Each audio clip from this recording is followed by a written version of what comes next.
It's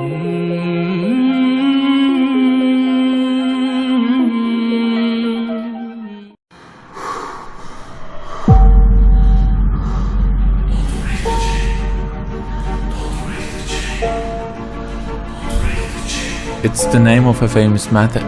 In this method, you set goals for yourself on a daily or weekly. You start to put cross to the days on which you have reached your goal. You make a chain with these crosses and you don't give up. You don't break that chain. But we have a problem.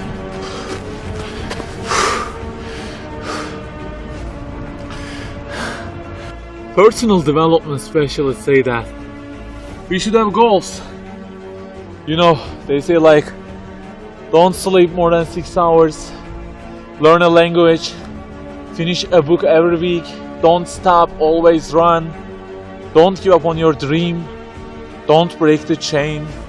Okay, I don't object to them. I also have a table and put crosses on it every day and go after many goals, no problem.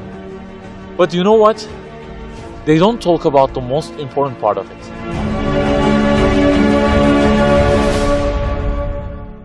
Let me give you a simple mathematical example.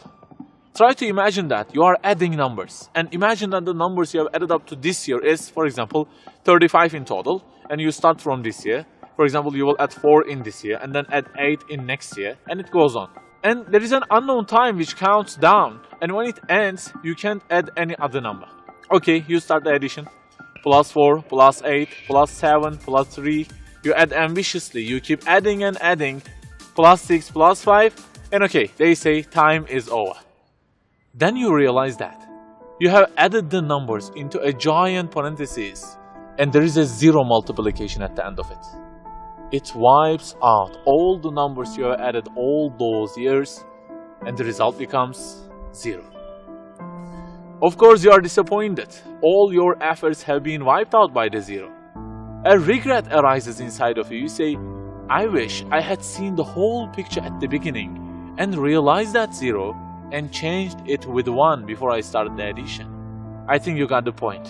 Okay, guys, you may have goals for this year and afterwards. Learning a language, finishing a book every week, increasing your monthly income to $15,000, not sleeping more than 6 hours, etc. But for what? For what do we set goals exactly? Why don't we break the chain? If it is just for a more comfortable or a more respectable life, remember that all this will already be 0 with death. The death will wipe out all of them. The person who knows English will be equal with the one who doesn't know. The one who earns more will be equal with the one who earns less. The one who can reach his goals will be equal with the one who can't. So, if at the end of it, the death will 0 everything, so what is the meaning of adding more numbers with an ambition? It just increases the degree of the disappointment that you will feel. So the logical thing is seeing the whole picture at the beginning. In this life journey, which will end in an unknown time, my first job must be to prevent death from being 0. Well, can I really prevent death from being 0? I mean, since everything will leave my hands and will be lost, is there any other way that would transform them into something eternal?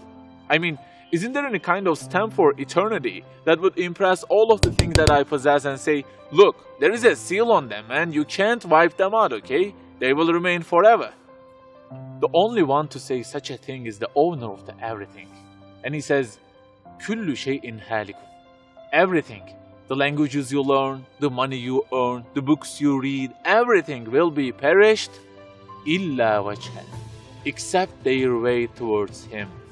So the creator of our life says, if your intention is towards Allah, if the thing you do is for His acceptance, it won't disappear, it will be transformed into eternity in paradise. So learning a language, finishing a book every week, being rich, everything, if they are towards Him and for His sake, eternity stamp being pressed on them. For example, in this year, I will study English for 10 minutes daily. For what? Because serving Islam in the field of English is so important and I want to gain acceptance of my Lord with it. That 0 has turned into 1. This year, I will finish a book every week. Why? Because this is the way of being a more sophisticated person and serving Islam better, and Allah who is eternal will be pleased with it.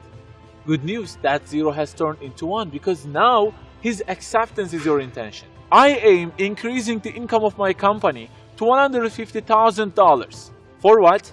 Because I will spend that money on spreading the message of the Quran to the whole world and the publications that would please him. You have exterminated the 0 because now your goal is towards him. We add and add like this through our lives, and they don't end with death. People who seek Allah's sake in their actions kill their death. Death cannot zero their additions. If the thing we do is for his acceptance, it is not mortal. You may say, I don't really love him that much, and maybe I don't really believe in him that much either. So how can I do everything for his sake? I don't even know who he is. My brother or sister, that's the problem. You don't even know who he is. And actually, it is our first job in this life. Recognizing him, that's the first step. The more you recognize him, the more you love him. And the more you love him, the more you seek his sake in your actions. So learn about him. Who made you? What does he want? Why does he give you such a billion things in each day? Read, find out. Turning the 0 into 1 is a lifelong process. Start at the point that you are missing and try to fix it.